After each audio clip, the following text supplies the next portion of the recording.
ये देखो, ठीक है।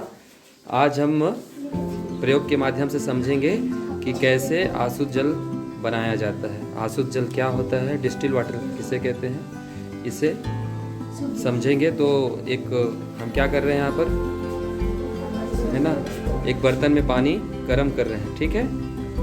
अब इस बर्तन के पानी को कुछ समय के लिए, जब ये गर्म हो जाए, उबलने लगे, ठीक है ना, तो इसे क्या करेंगे, ठंडा करेंगे। चलिए, गर्म हो रहा है ना पानी, दिख रहा है, उबल रहा है, खौल रहा है, ठीक। हाँ, इसको डाल दिए ना, ठीक। हाँ, अब जो है गर्म पानी इस गंजी में, छोटी वाली गंजी में पलटी कर दिया है। अब उसको एक ढक्कन से ढक दो, ठीक है। ये ढक गया। अब कुछ पल के लिए हम इसे ठंडा छोड़ देंगे, ठंडा होने के लिए छोड़ देंगे, ठीक है ना। चलिए इसे अभी क्लासरूम में लेके चलते हैं, ओके। सावधानी से पकड़ते हुए कक्षा में ले चलेंगे, ठीक है। Very good.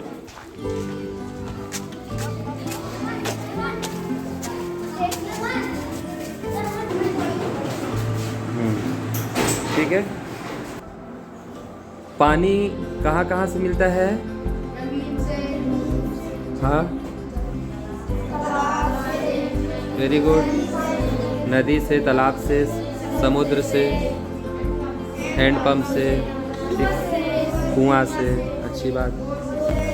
ये सारी चीज़ें क्या है, पानी के स्रोत हैं, ठीक है ना।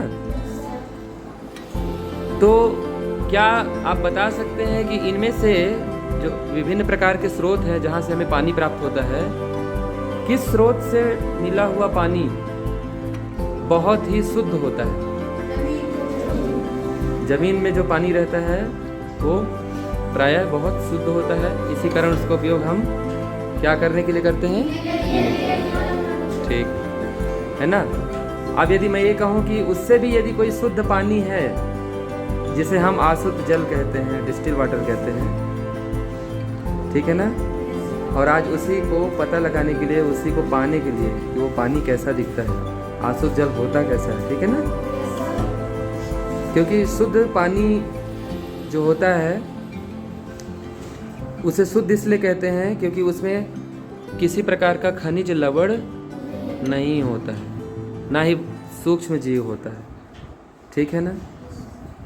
बहुत सारे पानी के स्रोत जहाँ से हमें पानी मिलता है, उसमें खनिज लवणों की मात्रा बहुत ज़्यादा होने की वजह से वो पानी क्या हो जाता है, या तो बहुत ज़्यादा खारा हो जाता है, या उसको भारी जल भी कह देते हैं, बहुत ज़्यादा, ठीक है ना, जिसका उपयोग हम दैनिक क्रियाकलापों में नहीं कर पाते, है ना, कपड़े नहीं धो पाते, है ना, उसको खाना बनाने के काम में नहीं ला पाते, पीने के काम में नहीं ला पाते, ठीक है ना, ठीक है।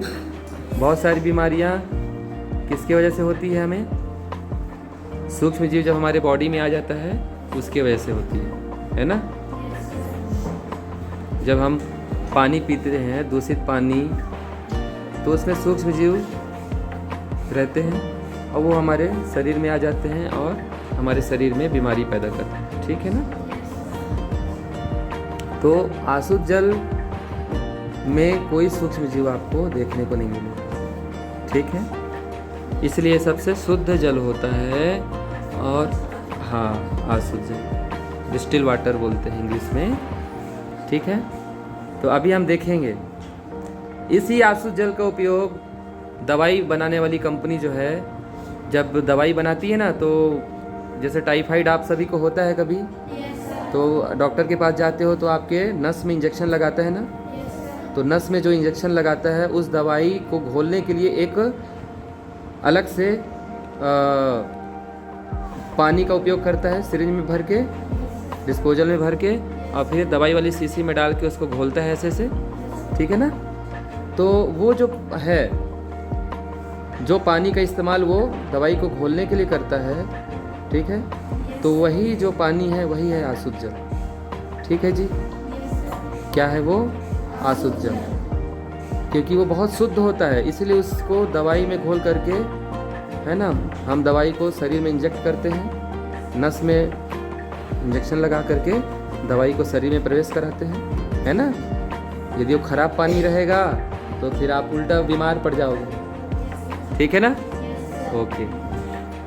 और प्रयोगशाला में भी विभिन्न प्रकार के प्रैक्टिकल्स या केमिकल रिएक्शंस दिखाना रहता है, हमें रासायनिक अभिक्रियाओं को दिखाना होता है, तो उस टाइम पे भी हमें शुद्ध जल का उपयोग करना होता है। ठीक है ना? और शुद्ध जल के रूप में इसी अशुद्ध जल का ही उपयोग करते हैं। ठीक है? अब हम जो गर्म पानी से बंद पात्र है उसके ढक्कन को खोलेंगे। ठीक है? फिर देखते हैं क्या होता है। चलिए खोलिए, दिखाइए। देख पा रहे हैं ना आप सभी? ये ढक्कन के निचले सतह पर ये जो पानी की बूंदें हैं, दिख रहा है ये पानी की बूंदें क्या है? यही है अशुद्ध जल, डिस्टिल वाटर। ठीक है ना? यही सबसे शुद्ध जल कहलाता है। नदी का जल, कुआं का जल, ठीक है, तालाब का और झरनों का, डैम का, कहीं का भी हो, सबसे शुद्ध जो जल होता है वो यही अशुद्ध जल होता है। ठीक है ना? उन सब में सबसे ज़्यादा शुद्धतम रूप पानी का अशुद्ध जल होता है। ठीक है?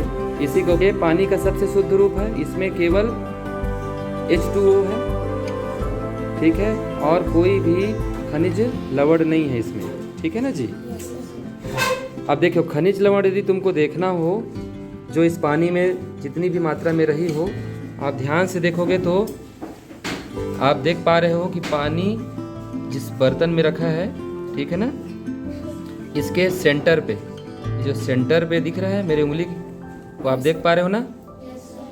तो इसी सेंटर पे बीच में क्रिस्टल टाइप का बना हुआ, ठीक है, संरचना दिख रहा है। रवेदार कुछ पदार्थ वहाँ पे एकत्रित है। वही पदार्थ क्या है? क्या है वो? खनिज लवण। अभी आप बारी बारी से देखेंगे। ठीक है? देखिए, खनिज लवण को देखिए, बीच में देखिए रवेदार पदार्थ दिख रहा है, वही है खनिज लवण। आप भी देखिए, अशुद्ध जल तो देख लिए, अब खनिज लवण को देखिए।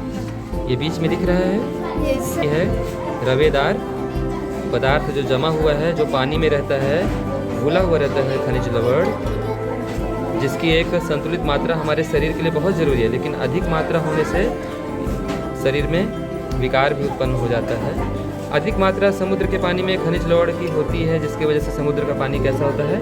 खारा होता है और भारी हो जाता है। इसी कारण उसमें ना हम यदि साबुन भी लगाएंगे या कपड़े धोने के लिए इस्तेमाल करेंगे समुद्र के पानी को, तो वो काम नहीं आएगा, क्योंकि पानी झाग, साबुन या फिर डिटर्जेंट समुद्र के पानी के साथ झाग उत्पन्न करेगा ही नहीं।